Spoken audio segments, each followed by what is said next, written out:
Hi, it's Courtney again, back with more Halloween movie recommendations. Today's movies kind of run a little bit of the gamut of kind of family friendly, kind of a little bit of like adult supervision, but nothing rated R really. Um, so I guess the first one I'll talk about is of course a classic movie that you can watch around Halloween, and it's Beetlejuice.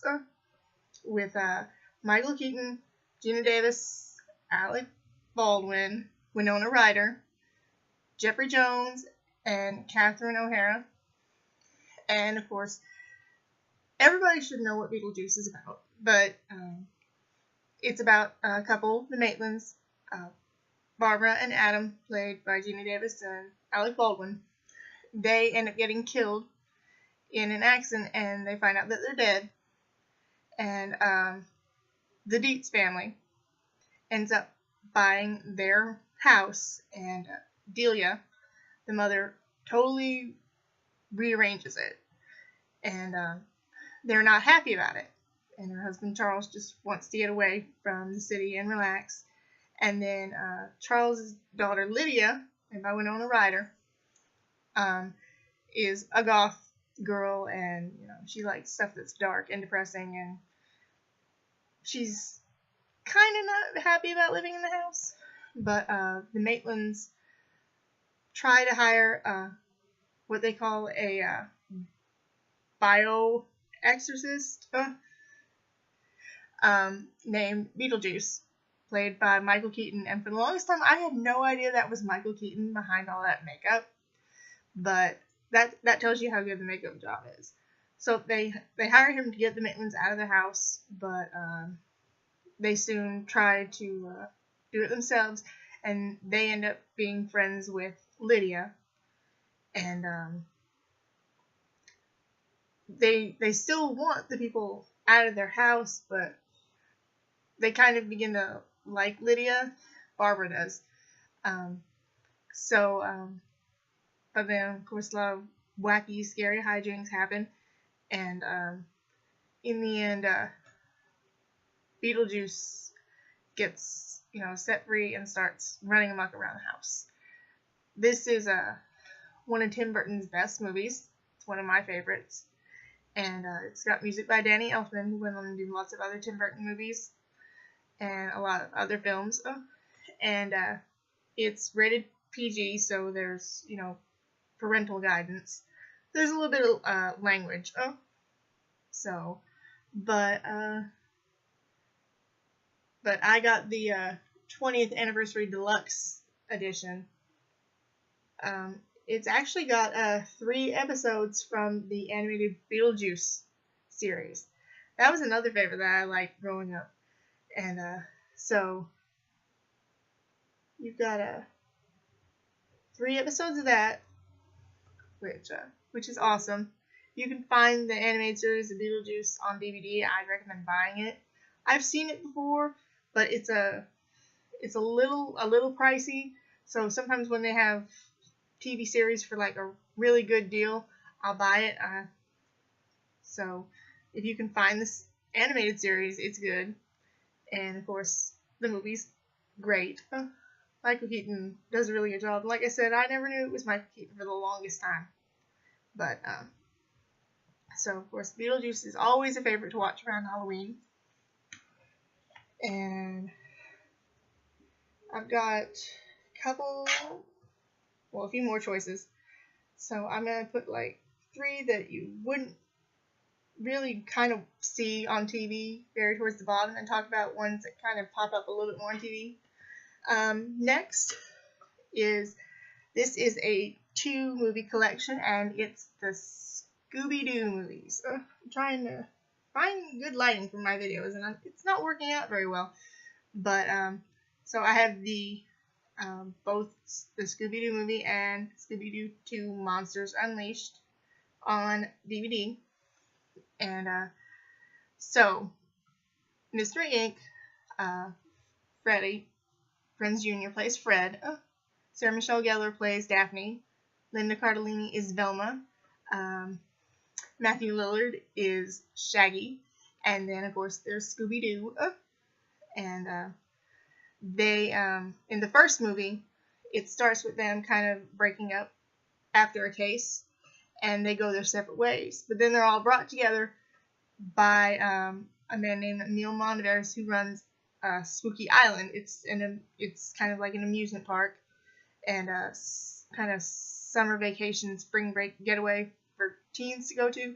He invites Mr. Ink to come to the island because something's happening to all the college students. When they leave, they're all different, so they come to like crack the mystery and find out what's wrong, and they run into real monsters, not just men in masks and stuff. They run into real monsters, and there's all these different subplots of Bella never getting credit for being smart, and Fred always taking the credit, and everybody thinking Daphne's just some damsel in distress, and that Scooby and Shaggy are just screw ups. So they each try to go and prove that they're better than that. And I actually liked the Scooby-Doo movie.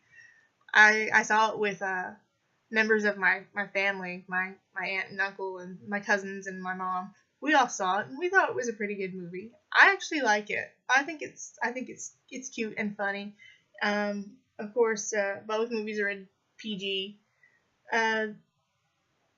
Mostly for a little bit of language, and it says rude humor again, so that kind of tells you some of it. But there's also a few scenes that might be scary for a few little kids. My little cousins, they didn't seem that scared, so it's not really that scary. So that was the first one. The first one is really good. The second one's kind of okay.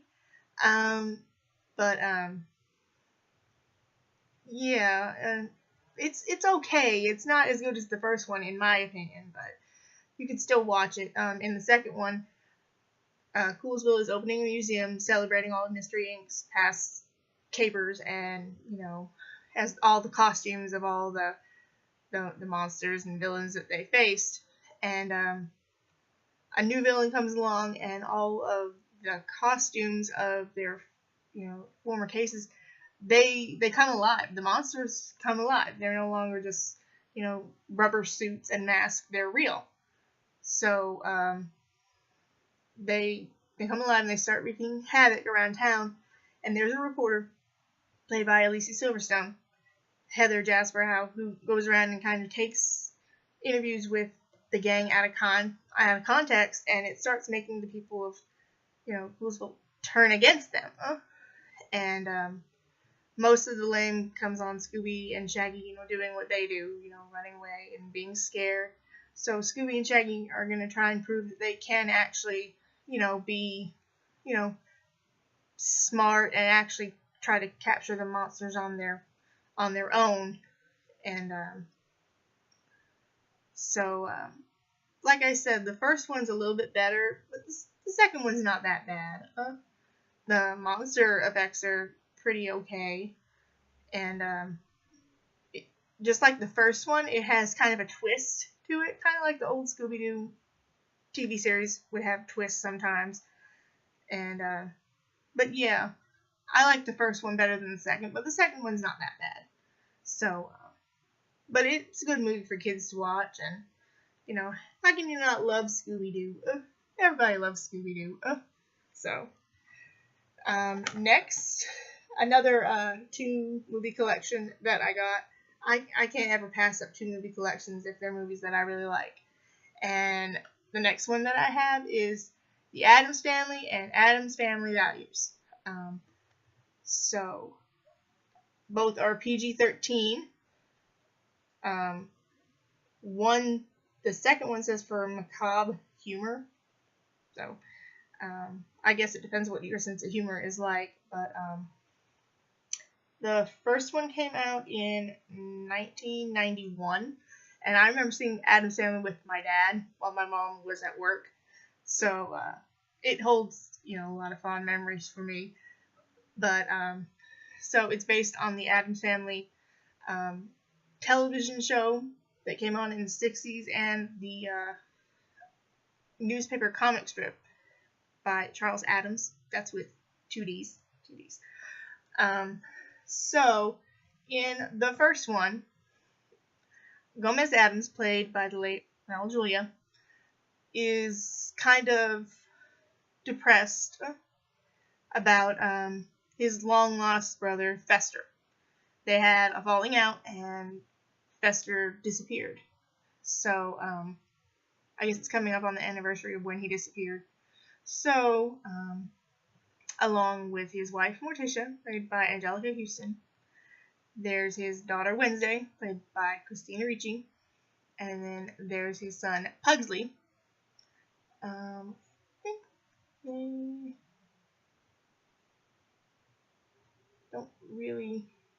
can't remember the name of the young boy who plays Pugsley, but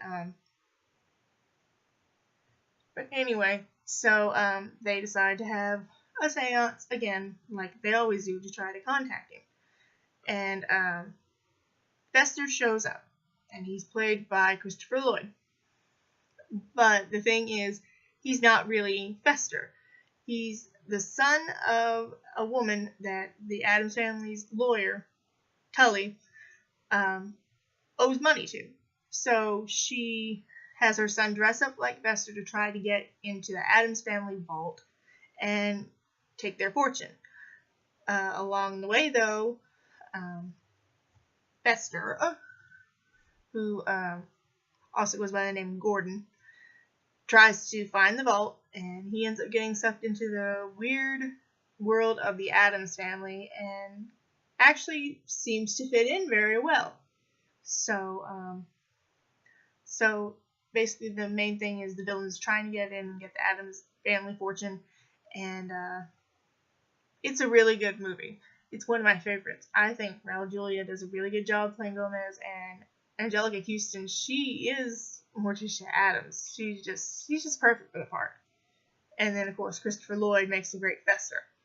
So, how can you not love Christopher Lloyd? He's amazing, too. So, the sequel came out 2 years later. Morticia ends up having another baby. And, Wednesday and Pugsley aren't happy about it, and they try to get rid of the baby. So,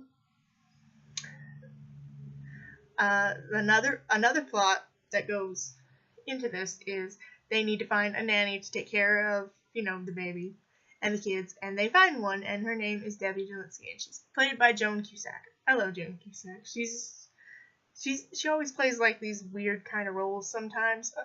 She's just fabulous. So she gets hired as a nanny for the kids and ends up tricking Morticia and Gomez into sending the kids away to summer camp to try to get the kids out of the way so she can try to move in on Fester, who, being the oldest brother, is, the one that's, in line to actually inherit the fortune of the family. And she's kind of like this black widow killer who goes after rich men.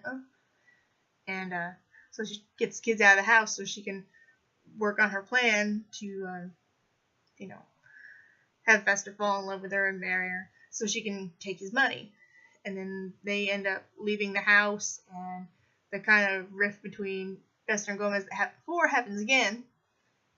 And most of the movie also follows Wednesday and Pugsley at camp, of course not fitting in with all like the cheery kind of campy Stepford children.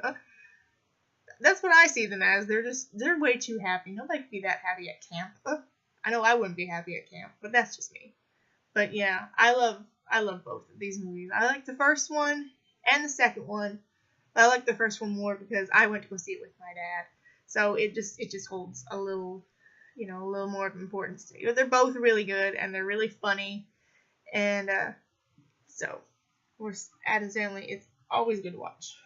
Alright, and then I've got 3 other movies here. Actually, I've got 4, but one I'm actually going to talk about more than the other because one is more Halloween related than the other one is. But I will talk about this other movie, though, just to check it out. But I got this double feature, totally awesome 80s double feature, and I got it for the movie Teen Witch.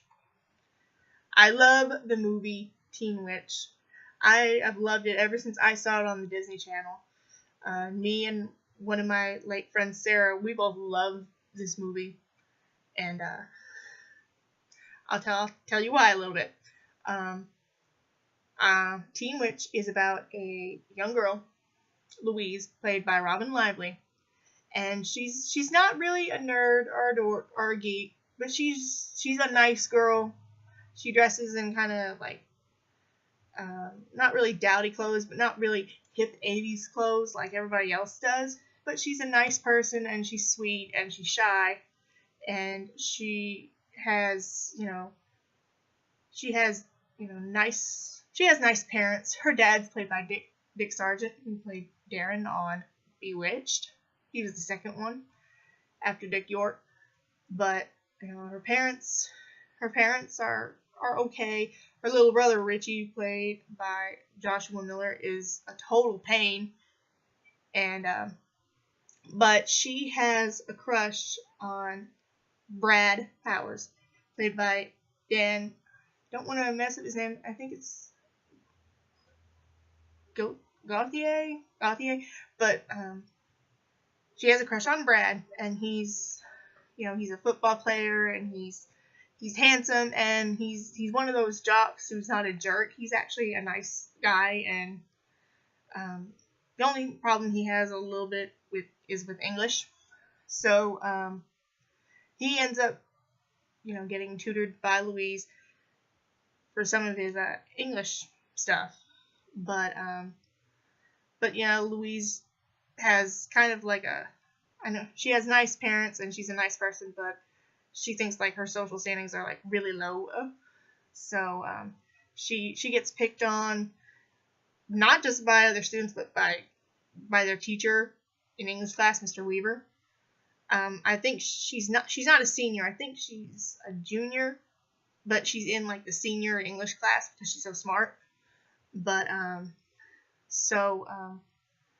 one night she gets in an accident with Brad and his girlfriend, where they kind of like run her off her bike by accident, and she ends up having to walk home in the rain, and she comes across like the sports and chiller shop run by this woman named Madame Serena, played by Zelda Rubinstein, who was Tangina in the Poltergeist movies. That's why me and my friend Sarah love it, because my friend Sarah, she always reminded me of Zelda Rubinstein because she was short and she kind of had that squeaky voice. But I think that's why she liked the movie too.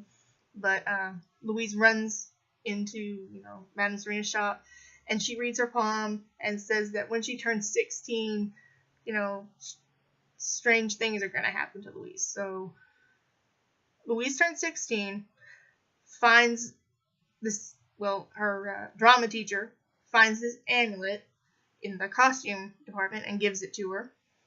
And Louise finds out that she's a witch, basically. So she learns all these spells to get back at the girls who made fun of her, and the teacher who gave her a hard time, and a little bit on her brother. And then she wants to use a spell on Brad to make him fall in love with her, but she doesn't want him to love her because of the spell. She wants him to love her for her. But she ends up casting a spell where she makes herself like one of the most popular girls in school. And she likes the popularity. And when it seems like Brad is starting to fall in love with her, she's not sure if it's because of the popularity spell or he really likes her. But I love this movie. You want to talk about 80s? There's big hair, there's the clothes, there's the music, but I like it. It's got a little bit of romance, and so I love it. It's one of my favorite movies, and of course it reminds me of my friend Sarah. She passed away in 2004, so it really means a lot to me too. But it's a good movie to watch around Halloween. It's rated PG-13, so a little bit of adult supervision. I guess I'll talk a little bit about the other movie that comes with it, just because I've got it out, and it's The Heavenly Kid, and it's about a bullied boy named Lenny, played by Jason Gedrick, and in order to become, a cool person, for the 80s and stuff. And along the way, he gets help from Bobby Fantana, played by Lewis Smith. It says here that he was in Wyatt Earp.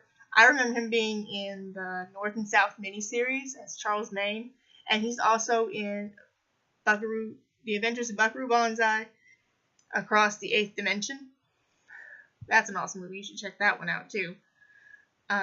So he comes down to teach Lenny how to be cool, as kind of a good deed, because when Bobby was alive around the 50s, he, wasn't, I don't know, he was a delinquent and everything, and he gets killed, like, kind of in a road race like they have, like, in Rebel Without a Cause, and he's not really going to heaven unless he can help this kid on Earth, as kind of like a good deed to get his wings, hence the Heavenly Kid. So it's kind of almost like It's a Wonderful Life, but for teenagers, but it's a little different than that, and there's kind of a twist that you can kind of see coming after you've watched the movie a little bit, but it's a pretty decent movie. It's not very Halloweenish, but if you do find this because you want Teen Witch, which is the only way I could ever find Teen Witch, is to get this, go ahead and check out The Heavenly Kid. It's a pretty good movie too. It's also rated PG-13. This is 80s PG-13, but still. Alright. I know my video is running kind of long, but I was going through my movies and trying to find the ones that were still kind of family friendly before I go back to maybe talking about horror. And it was just easier to divide the last of them up, even though I realized most of them had like 2 movies on them. So this video might be kind of long, but so I'm going to save one of my favorites for last. But next up, the kind of like reimagining of Bewitched with Nicole Kidman and Will Ferrell. I know a lot of people do not like this movie. I checked it out because I like Bewitched. I always liked watching it, and when it was coming out, you always thought it was just going to be kind of like a remake of the TV show. It's kind of different than that. Nicole Kidman plays Isabel Bigelow. She is a witch, and she wants to kind of live a normal life where she doesn't have to use her magic, and she just kind of wants to find a guy to fall in love with, a guy who needs her, and all of that. And her father, played by Michael Caine, doesn't think that she can do that, but she's gonna try. The second part revolves around Will Ferrell's character, Jack Wyatt. He is an actor who stars in a lot of movies. They're kind of bad movies the way they show them, but he's egomaniac actor, and he thinks that he's like Laurence Olivier and everything. But he's talking about doing like a reboot of Bewitched where he plays Darren, but he's gonna make the show more about Darren's character than Samantha's, which makes no sense. But again, he's an egomaniac, so that's how he wants it.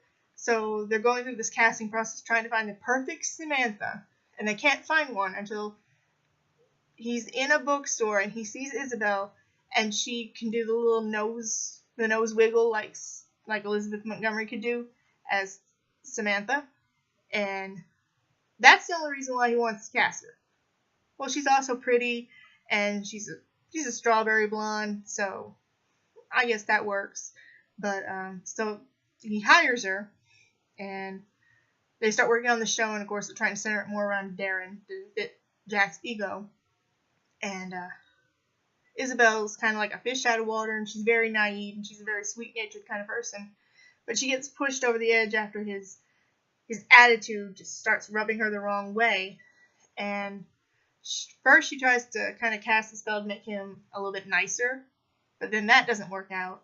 So she goes back and she reverses it and just tries to, play it out where, she's going to make his life miserable instead. And then for some reason he ends up falling in love with her and kind of having a change of heart until he finds out that she's a real witch. And then that's when the conflict kind of happens, and of course it goes all romantic comedy and stuff like that. But I like it. This is like one of the Will Ferrell movies that I actually like, besides Elf. I don't think there are very many other Will Ferrell movies that I actually like, but I like him in this one, and I love Nicole Kidman. You put her in a comedy or a drama or something romantic, she's always good. But there are nods to the original show. There's an Aunt Clara, and there's an Uncle Arthur, and they have Shirley MacLaine in it as an actress who's going to play Endora. So, but there's subtle homages to Bewitched. Jack's assistant Richie is based off Cousin Richie from Bewitched, but it's pretty good. The soundtrack to this movie is really good. I have the soundtrack. It's got the Talking Heads, and it has stuff by Natalie Cole and Frank Sinatra and Ella Fitzgerald, and it's really good. My favorite is Kristen Chenoweth. She's in this movie too, as a nod to her being Glinda in Wicked, because it's about witches, and she sings a cover of the Eagles' "Witchy Woman," and it's one of my favorite songs. But I actually like this movie. There's parts of it that are funny, and it's doing something different, not just straight up remaking Bewitched. Like everybody just takes something old nowadays and just remakes it into something new. So it's kind of innovative and different. But yeah, let's see. PG-13. Language, drug references, partial nudity. That's what it says. I think I remember the language. I'm not sure about where the partial nudity is at, but I like it, so I think you should just give it a try and watch it. If not, you can just always go watch, the original Bewitched. Oh, alright. Now that my video is running really long, I've got one more movie to talk about. And it's one that I've liked for a long time, too. And it's My Boyfriend's Back. I'm trying to get the lighting a little better on these, but yeah, it's My Boyfriend's Back. And it came out in 1993, 1994. Because it's not really saying on here. But it's about a guy played by Andrew Lowry, who plays the character Johnny Dingle, and since he was a little boy, he's always had a crush on Missy McLeod, played by Tracy Lind, who I remember more from the Fright Night sequel, Fright Night 2. But he's been in love with Missy since he was a little boy, and he always wanted to give her this gift, but he never mustered up the courage to do it. Now they're in high school, they're seniors, and for the longest time she's been with her boyfriend Buck, played by young Matthew Fox from Party of Five and Lost. But they end up breaking up, so Johnny sees his chance to ask Missy out to the prom, but Buck ends up making up with her, and Johnny comes up with this plan with his friend Eddie to pretend to rob the store where Missy works at. He's going to have Eddie dress up as the burglar, and then Johnny's going to come in and stop Eddie and save Missy and ask her to go to the prom. It goes wrong, though, because a real robber comes up, and, Johnny thinks it's Eddie, and he goes in to save Missy, and he ends up getting shot and killed. But he comes back as a zombie. So, yeah, he just crawls out of the grave, walks home like nothing ever happened, and his parents are like, okay, are you hungry? There's plenty of leftovers from your funeral. Oh, so it's kind of weird and quirky. It's just I don't know how to describe it. It's just he just comes home, and at first they're like, oh my God, you were dead. It's like mom's like, are you hungry? There's plenty of food left over from your funeral. That's the kind of humor that you're gonna get. And it's kind of like black comedy a little bit. And then Johnny goes to school the next day like nothing happened, and everybody else is like, oh my God, you're dead. And so he still wants to take Missy to prom because she promised as he was dying that she would go with him, to humor him because he's dying. So, but he decides, to take her out and romance her, and, Missy does start falling for him, but then he learns that unless he eats the flesh of the living, he is going to decay and die again. So, so a lot of wacky things happen where, he doesn't want to eat people, but then he's not going to stay around if he doesn't. So,